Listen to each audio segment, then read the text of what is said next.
Essence, a participant of Hudson Guild's Teen Services, and this is HGPC Hudson Guild Podcast. Devon Bowen from the Hudson Guild. And I'm Maggie. And we are Venus Caterers. Beautiful oxtail. Okay. Oh, no, We this is have cabbage. some steamed cabbage. Okay. We have some rice and peas. Got it. And then we also have some of our special Rasta pasta. Rasta pasta. There you go. All right. But you guys are going to get interviewed by the Hudson Guild Podcast team. Yes, we are. And you are committing to the challenge of playing Uno? Yes, I am. All right. They already know that it's over. Okay. I told them when I met them the other day, it's done. So it's over. All right. So we're going to eat, play Uno, and do a podcast all for the Hudson Guild. That's Sounds right. good. All right. Thank you. Is that coming? You have one at the island right there. Thank you, Megan and Devon. And we're gonna be showing Uno. Yeah. All right. Before Uno, that's his face. Before he loses. Wow. The aftermath. So he entered with a full head of hair, and at the end, this is what happened.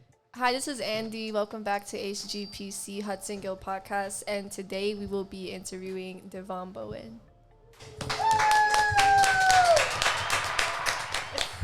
The food was amazing. Thank you so much. Yeah, Anytime. Now it's not that we were bribed. We were bribed against the I loved the Rasta BNS pasta. came I was so happy. I was hoping to have more oxtail, but some people want to be real greedy, and but act like they're feeding their families. But But I really would though. I really am. I would have appreciated if my take-home plate had oxtails in it, but it's just gonna have beans. Did you guys eat the cabbage? Yeah, The cabbage is good. Yeah, I took some cabbage too. Oh, so I didn't fill it up with cabbage because I'm like, they not gonna eat no cabbage. It was good. All right.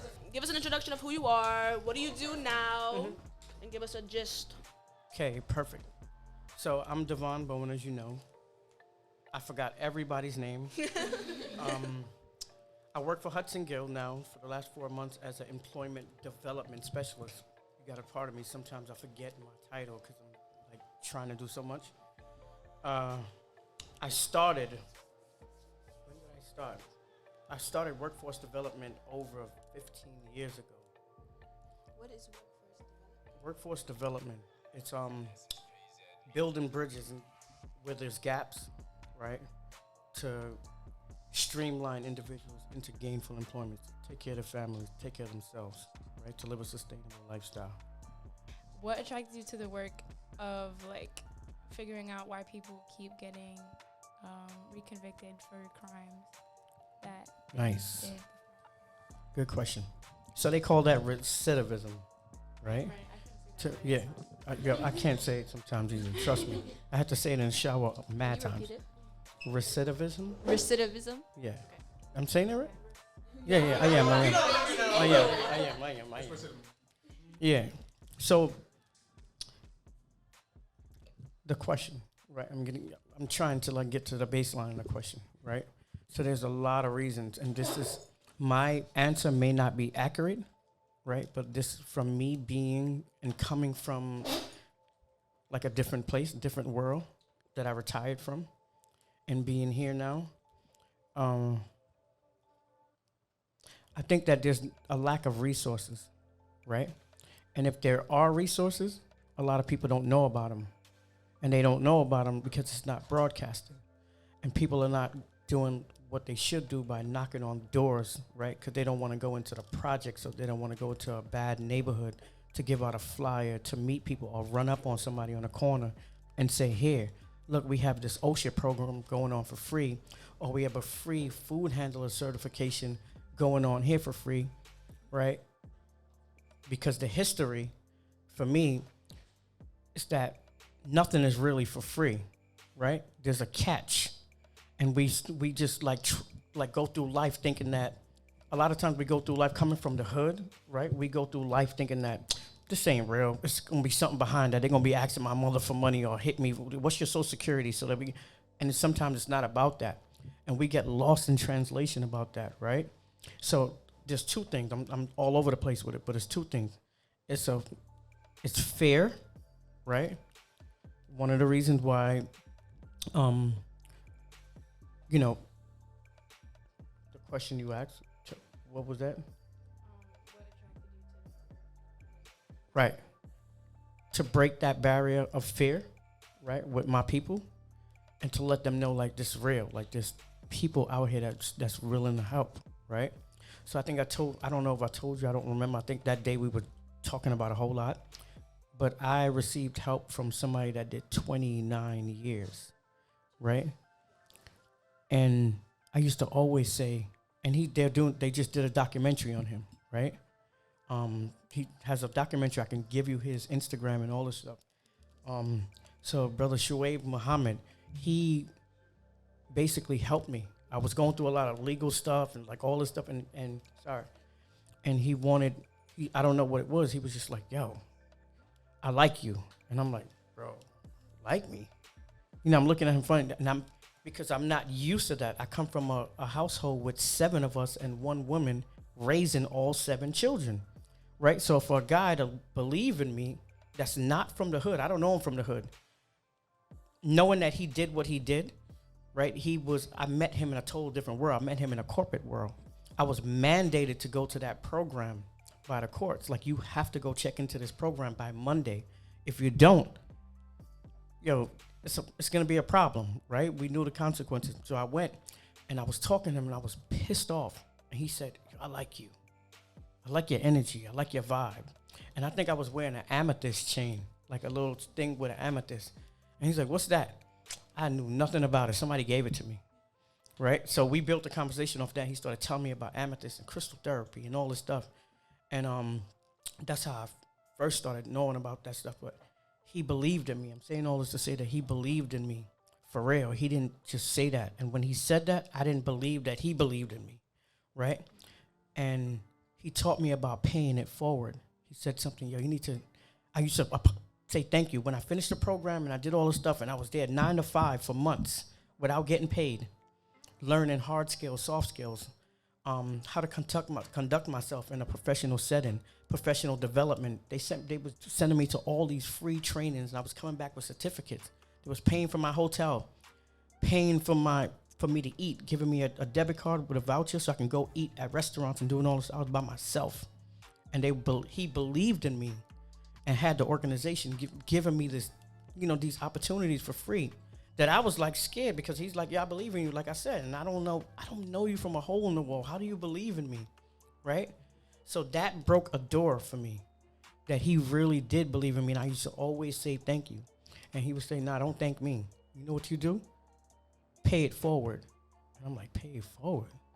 I had to go look up what that meant. So he said, don't thank me. Do what I did for you, for other brothers in the hood. So that right there is what really got me to transition. And when he explained that, he didn't want to thank you. I tried to give a gift card, a whole bunch. He was like, nah, I don't need none of that, brother. He always come, brother, I don't need nothing. Just do me a favor. Pay it forward. Help somebody else out in the hood, because they don't know what's out here, right? They think it's just the hood, and it's really not just the hood. So I just do my part to enlighten people and let them know it's a whole lot out there. So I know I went around in 15 different circles, but I hope I got to it.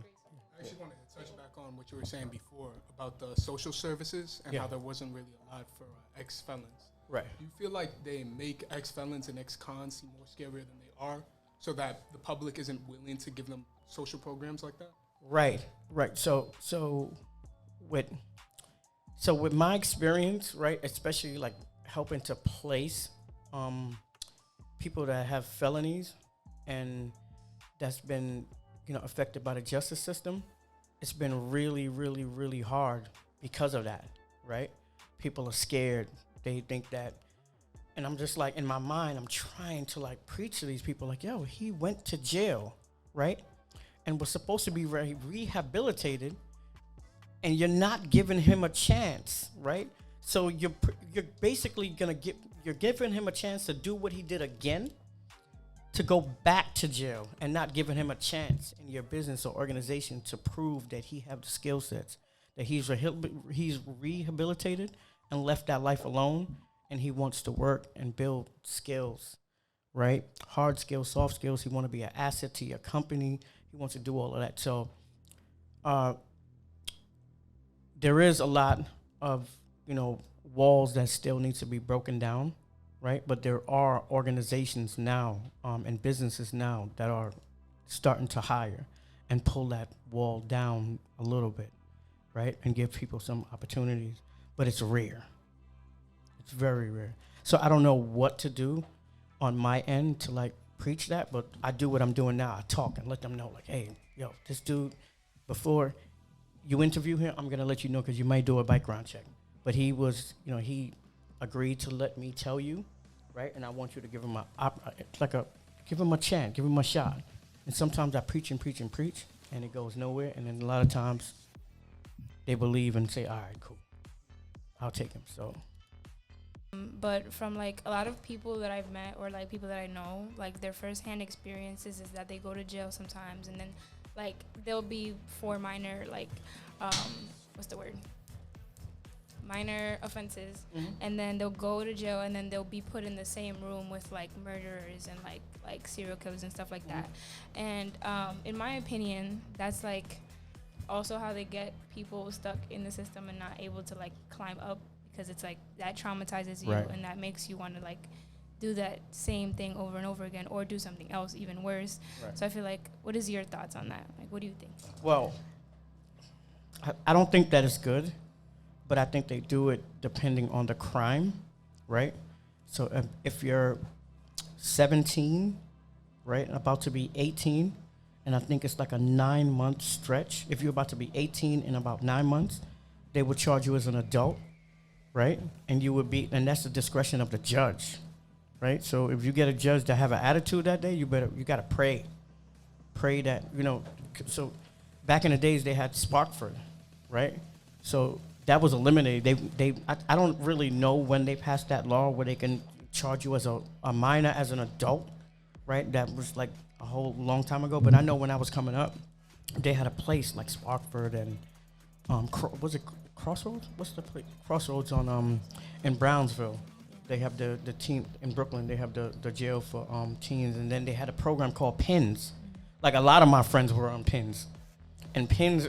I mean, like most of my friends were on PINS, and PINS was so if you're so if your family could go to the court, right, or go to the precinct and request that ask the judge to put you on PIN, like and it's kind of like a house arrest, right, in a sense. Yeah.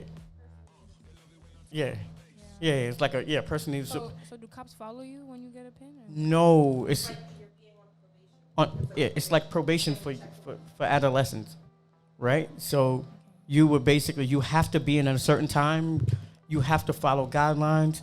If you violate your parent, or if she even call and say that you disrespected or you did something under those rules and guidelines on your PIN, it's over. You're gonna go straight to a juvenile center. Oh, wow. Yeah. That's crazy.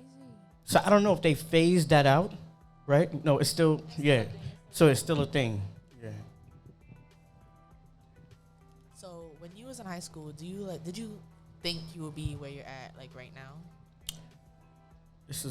That's very touchy, right? No. God's honest truth, no. When I was in high school, I really didn't think that I would be alive right now at 40 years old. And I'm being like totally honest. My friend came to pick me up from school. I used to cut school and come out the side. And my best friend, who I used to raise dogs with, like we would go, shouldn't say this, but we would go in people's backyards and steal dogs, right? Don't cut it out. Yeah, cut that out, Phil. No, he came to pick me up from school. I went to one of the worst schools in Brooklyn, Samuel J. Tilden High School. And he came to pick me up. And he was like, everybody was scared of him in East Flat. A lot of people were scared of him. So people were like, yo, you people, Artie? You're Artie's best friend? Oh. People wouldn't even look my way because I'm Artie's best friend. That's like my boy, right? And he's known for a lot of different things. He came to pick me up, and somebody that was scared of him had a gun, right? And he turned around and walked towards the dude, and the dude pulled the gun out and shot him. and he became paralyzed from the waist down.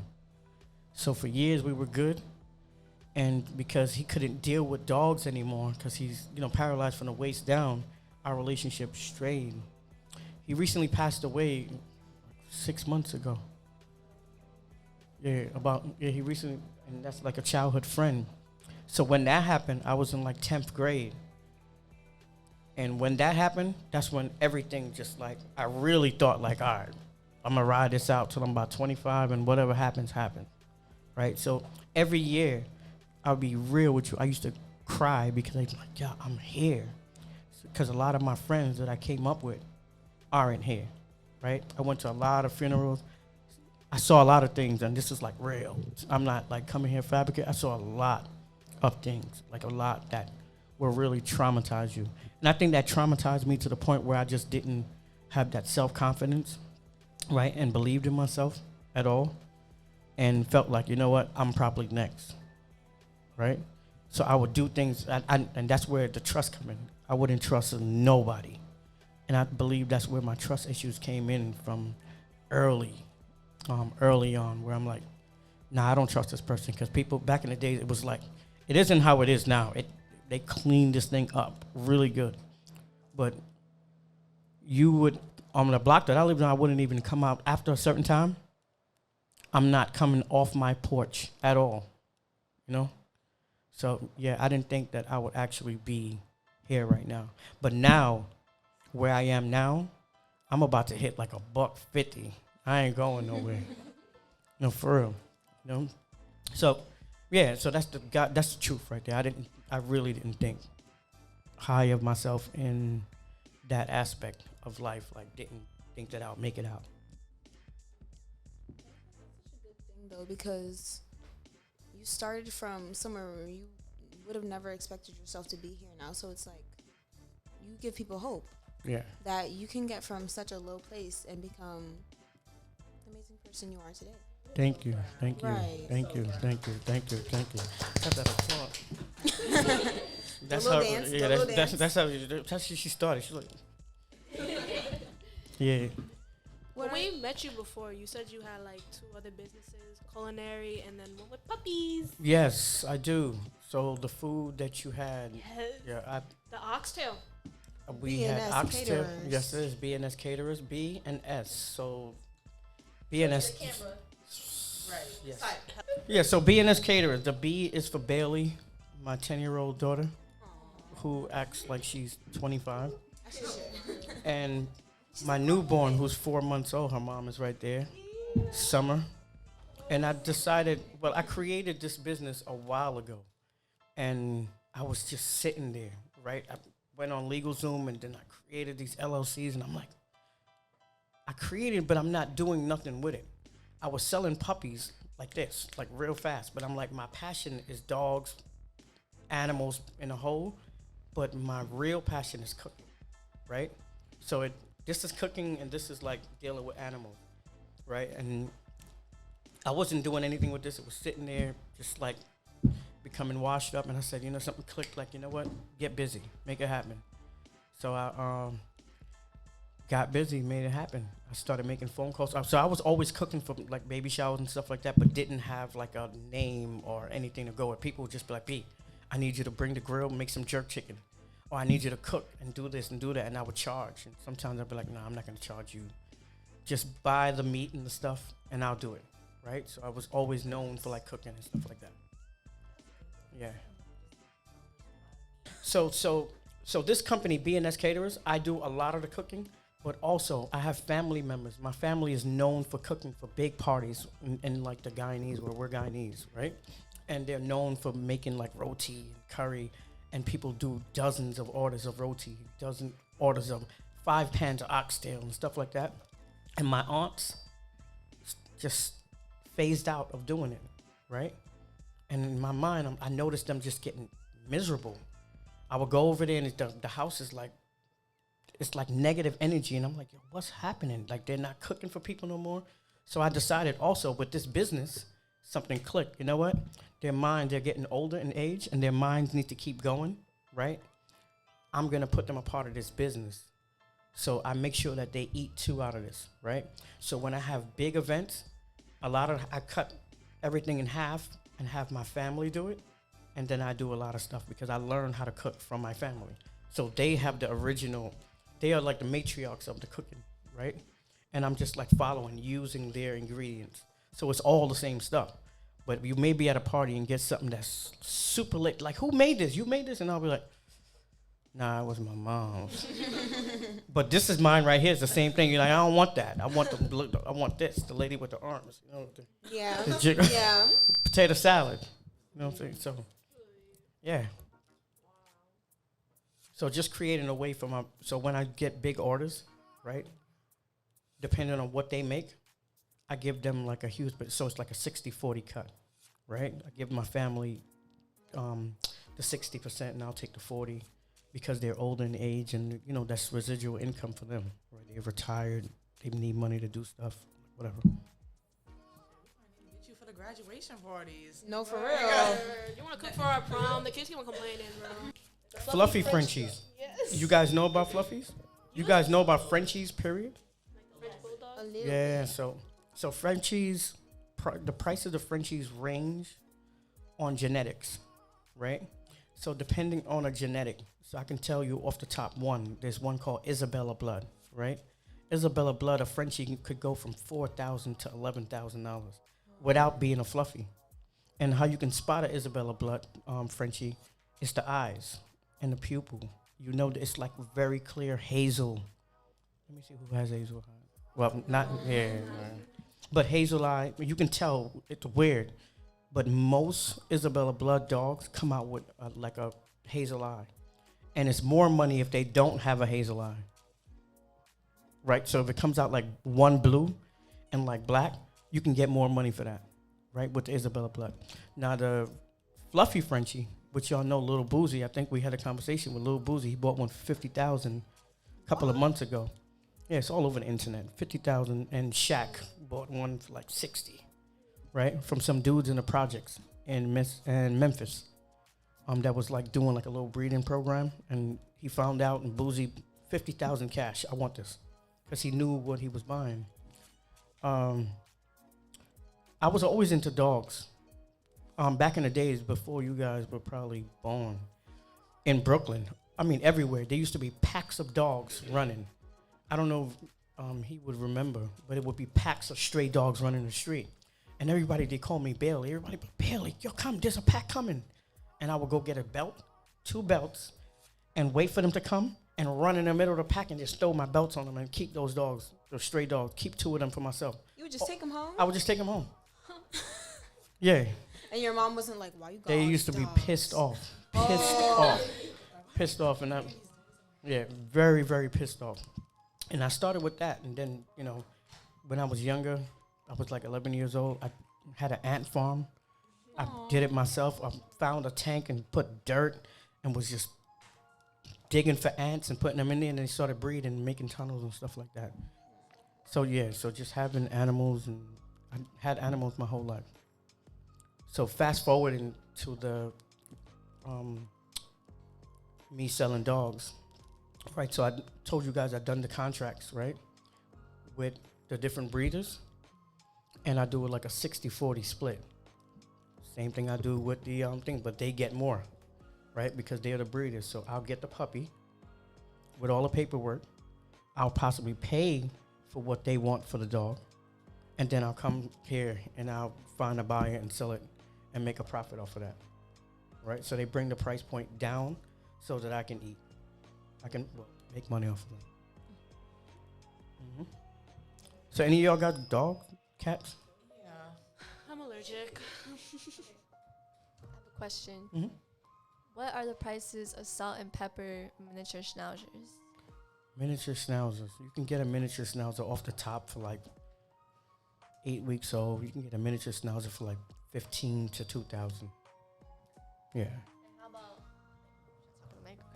how about if it has 2 different colored eyes and it's like amber, brown, and black?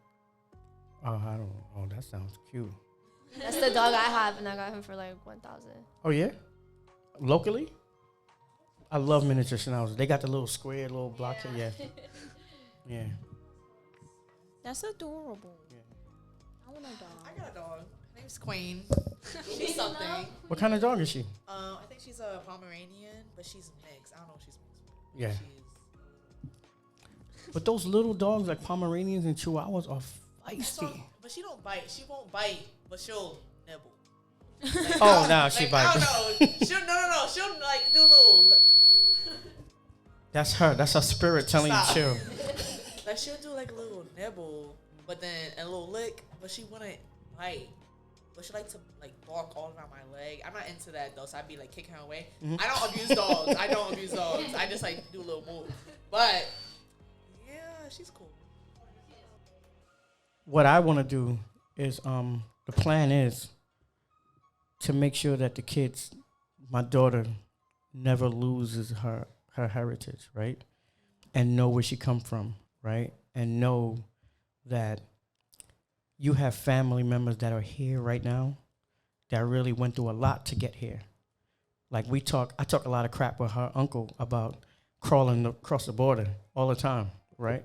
But it's real. Like people really like travel for months to get here to make it in life, to really build their family and create like some kind of generational wealth and let them know,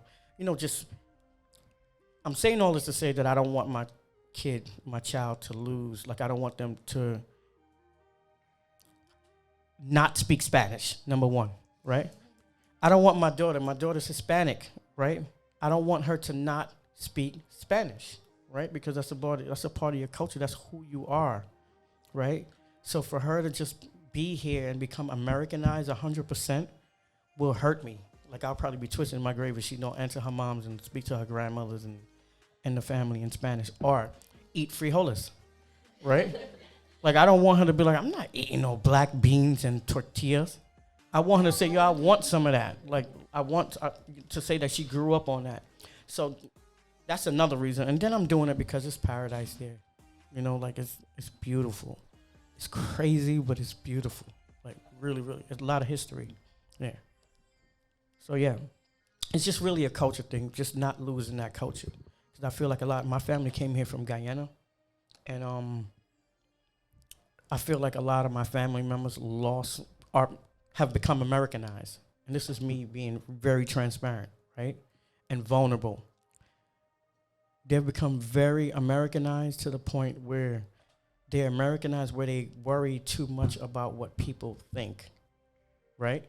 So I remember like my family members saying we would be eating in front of Chinese food. Remember you go get a order of fries with mad barbecue sauce, ketchup, hot sauce, salt, pepper. We would be eating that in front of the house on a Sunday. What the hell y'all doing eating that in front of the house? You know what people going to think? Our neighbors going to think that we get it. And I'm like, but we are. No, for real.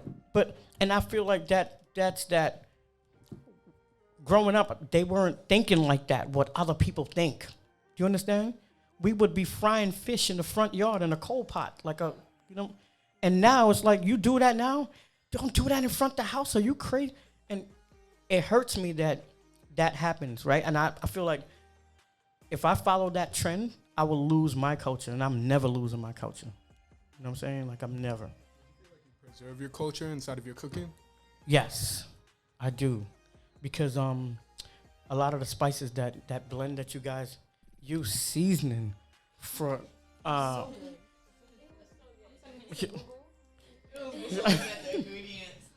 yeah. So a lot of that stuff is what my family used to grow, right? And in the summertime, my mom still grows green onions, scallions, you guys call it, right? She still grows that. So. And then some of the peppers are from my country. We call it wiri pepper, right? So I keep that heritage alive because I feel like my peppers are better than Scotch bonnet peppers, right? Because it got flavor. It's just not hot, right? And it's better than the peppers that they use up in Guatemala, jalapenos. Jalapenos are just hot, ain't no flavor, but I love it though.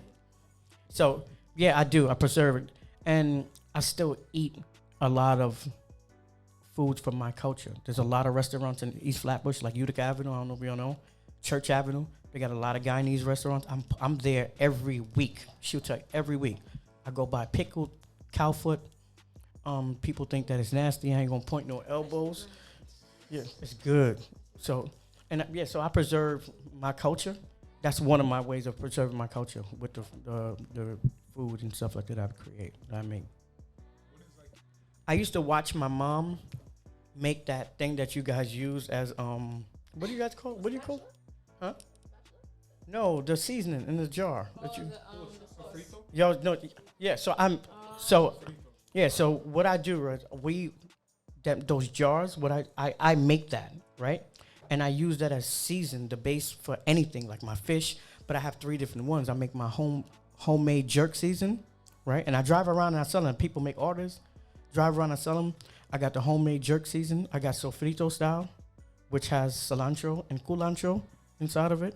And then I also have the seasoning that you guys ate today. But then my mom would always go to like this Indian area in Coney Island, like Coney Island Avenue, and buy a bunch of spices that was imported from India because my grandmother is Indian, right? My grandmother is West Indian. My grandmother was born in a village in Suriname, right? And then moved to Guyana when she was 12 years old and then had her first kid at 13. But yeah. So, huh? I can't hear. Oh, I have no clue. I know yesterday she turned 93 years old. Yeah. Yeah. Yeah. Yeah. My aunt is 80 years old, right? And I bought some for y'all. Let me get some of that. Let me get a round of applause. Come on, let me get that bag over there. Right?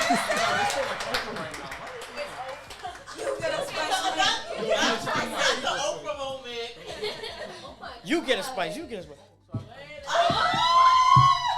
The packaging.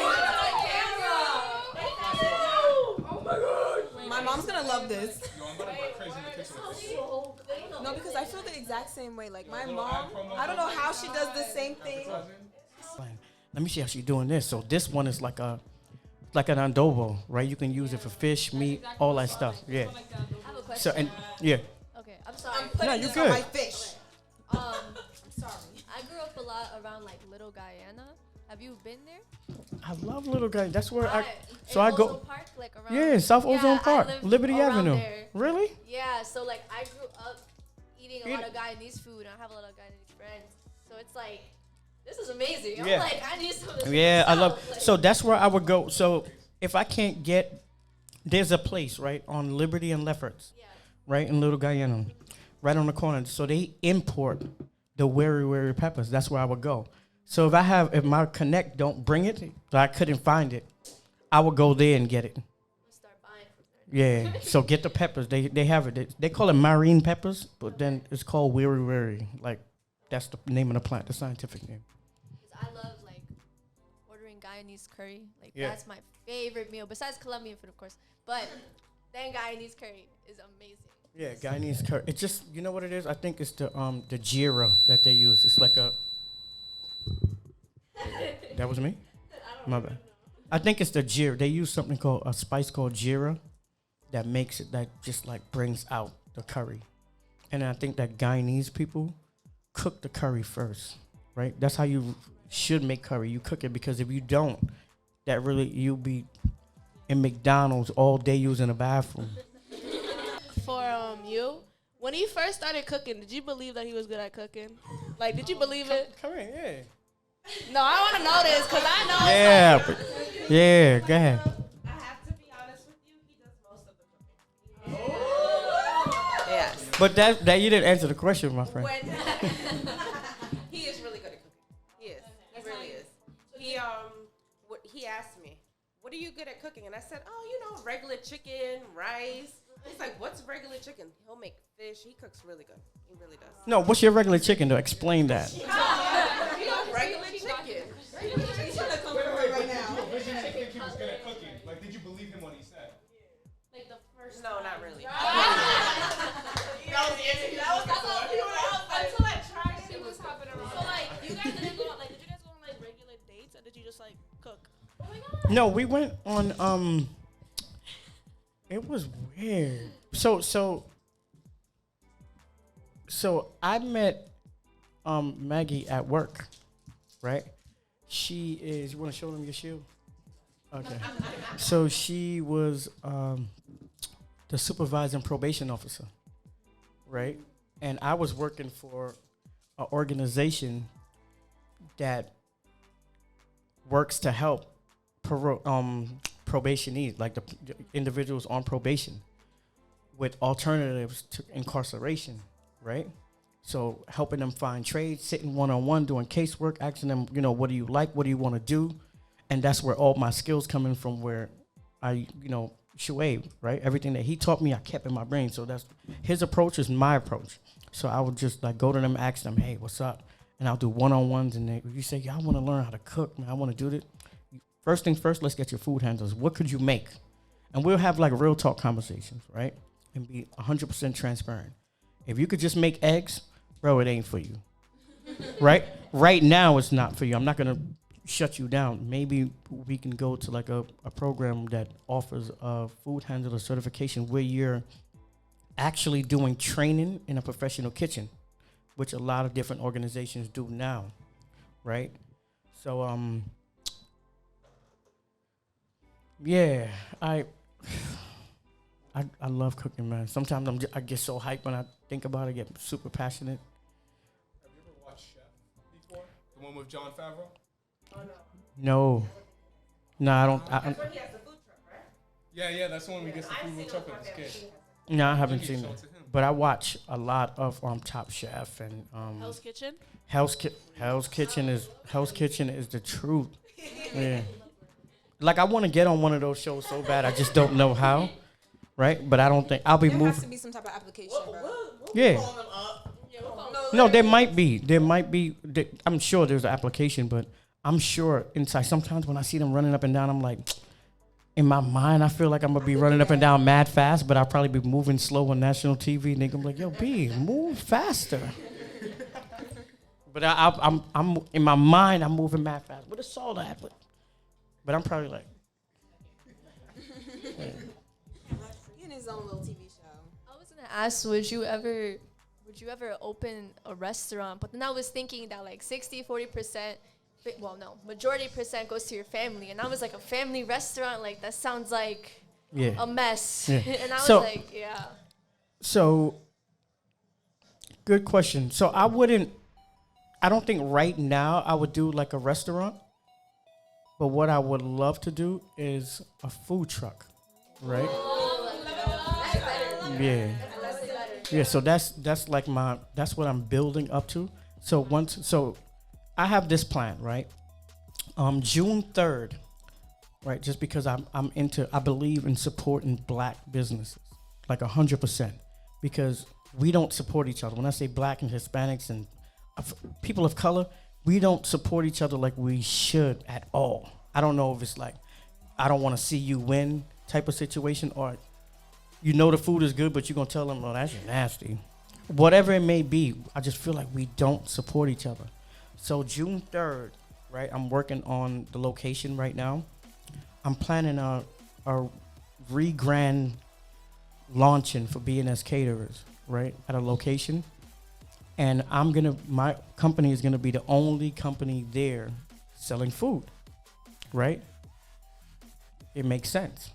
But I'm also inviting 15 other small businesses that's gonna be there table and selling their stuff. And the way, I know a lot of people, and the promotion people, the people that I have that's gonna be promoting it, it's gonna be 300-400 people in and out throughout that time span, right? I'm gonna have a live DJ. Two different DJs, one big sound, but two different DJs coming through and spin. I'm gonna make sure that they're females, right? And most of the business owners, well, all of them except BNS, are gonna be female-based businesses, young African American women from the hood, right? So they got people that have soap scrubs. There's people that sell. I know some young girls that's from my neighborhood. One 19 and her best friend is 21. They sell crystals, right? And so they're gonna have a table selling crystals and stuff like that. and it's just an opportunity to build other businesses, right? And even if you sell one crystal, you sold something that somebody knows that you're around. You have a business card, you have a website, right? My website just launched this week. So you can go on bnscaterers.com and do an order for a party or whatever, and boom. At info@bnscaterers.com or Devon Bowen @gmail.com, or you can call me at 347-345-7091 or 973-544-3334. I know I'm saying it super fast, but the business cards are here, and I'm sure that you can. Well, I was gonna ask them. Well, actually, what I would love, right? No, I would actually love if you guys happen to be free. That it's a Saturday, right? If you happen to be free, I would love, because I love your energy from the gate. I think I told y'all that, right? Well, thank you for coming. We enjoyed this conversation. It was very informative. I'm ready. Good evening. Thank you for listening to HGPC. Habibi, we miss you. This is the fake Lenny Green, 107.5 Light FM. But we miss you, and Phil is doing an excellent job. All right? Don't worry. He's doing it. Guys.